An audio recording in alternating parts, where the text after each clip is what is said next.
Quand on est ouvert d'esprit, oui, on peut être une. Ah. Une théière. Ah oui, t'es hier, oui. Ah, bien. Franchement, c'est une honte. C'est un qui vous le dit. Franchement, lire des histoires dans un look de sorcière non binaire devant des enfants, ils comprennent même pas les pauvres.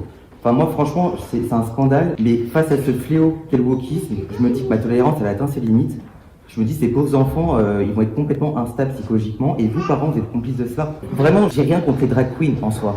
Tant que ça reste dans le monde des adultes. Ça disait aux enfants, elle parlait du xénogenre, par exemple. Xénogenre, c'est quand tu te sens pas humain. En fait, c'est Oui. par exemple, tu t'identifies, je peux m'identifier à ça, par exemple. L'enfant, il ne comprend rien. Il est complètement paumé. Je comprends pas cette lubie de faire appel à des drag queens, sachant qu'en France, on a quand même des bibliothécaires. C'est un métier, bibliothécaire. Elles sont là pour lire des histoires. Pourquoi faire appel à une drag queen? Pourquoi on n'appelle pas un clown? Pour la majorité des Français, quand on voit ça, bah, on trouve ça un peu déplacé. Et moi, comme je le dis, en soi, je n'ai rien contre les drag queens.